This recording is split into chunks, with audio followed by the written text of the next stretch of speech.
I showed you my default strumming pattern in a recent video. I don't know if the strum actually has a name, but it's incredibly useful. As long as the music's in 4/4 time, this pattern is going to work well with just about any song, any style. I'm going to show you a variation of the default strum, and then I'll show you what to do if you need to change chords in the middle of the pattern. Here's our default pattern on an E minor. Remember that the strum direction is very important. Down, down, up, up, down, down, down, up, up, down, with that little hitch between those two ups.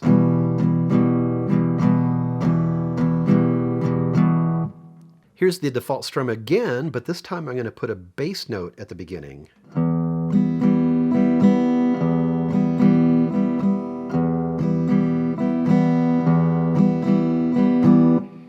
It's the same strum, but instead of strumming on beat 1, I just play the bass note. Bass, down, up, down. Bass, down, up, down.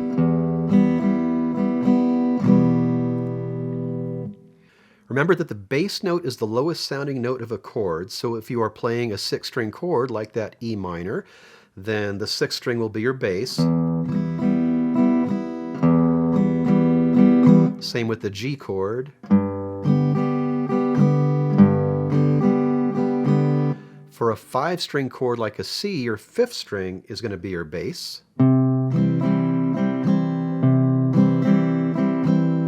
And for a 4-string chord like a D7, the 4th string is going to be your bass.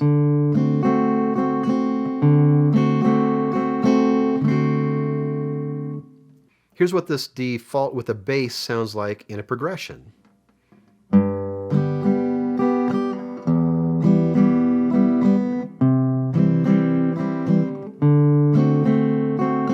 Bass, down, up, down, up, down.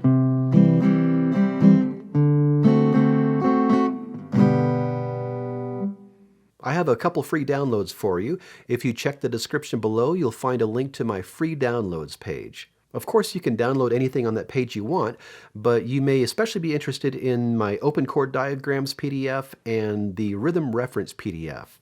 The open chord diagram has a page of chord charts just to get you started, and the rhythm reference PDF has chords plus a ton of strumming and fingerstyle patterns, including the patterns that we're looking at today. The default strum is very effective, but it does have a built-in challenge. The pattern lasts for 4 beats, but sometimes you need to change chords after 2 beats. If you have to change chords in the middle of the default strum, you're going to change to the new chord on your very first up strum. I'll show you what I mean with the G and an E minor. You're going to go down, down, up, down. Notice I changed to an E minor on the up. Down, down, up, down. Down, down, up, down.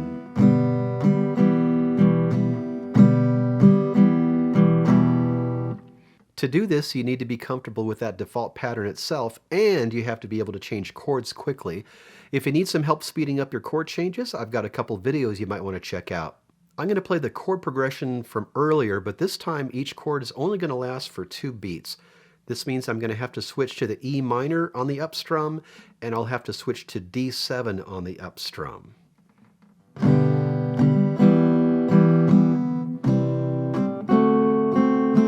Down, down, up, down, down, down, up, down.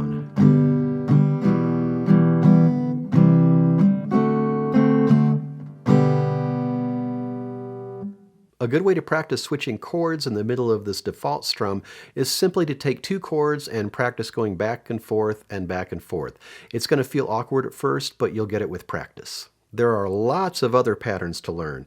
The patterns in this lesson are in 4/4 time, but you also need to be able to play in 3/4 time. So keep an eye out for videos on playing in 3/4 time, as well as fingerstyle patterns and an alternate bass note lesson. That's all for today. Thanks for watching, and I'll see you next time with more guitar tips.